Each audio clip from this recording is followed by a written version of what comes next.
Kawan, mau tahu tak apa bezanya antara suci dan bersih? Jadi suci belum tentu bersih. Begitu juga sebaliknya, bersih belum tentu suci. Apa maknanya? Adalah ketika orang katakan, oh ini bersih berarti dah suci. Oh, belum tentu. Terkadang kalau kita tengok ada baju putih ataupun seluar putih, bersih nampak ada, tetapi ternyata dia tak suci. Kenapa? Kadang ada setetes kencing atau apalah najis yang betul tidak nampak oleh kasat mata. Jadi dia tidak suci, tapi dia bersih. Begitu juga sebaliknya.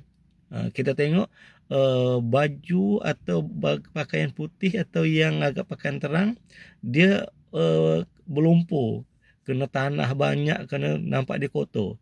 Tetapi bisa jadi dia suci, kena hanya sekedar kena lumpur atau kena tanah segala macamnya. Jadi artinya adalah dua hal yang berbeza. Bersih bukan artinya suci, suci bukan artinya bersih. Okey?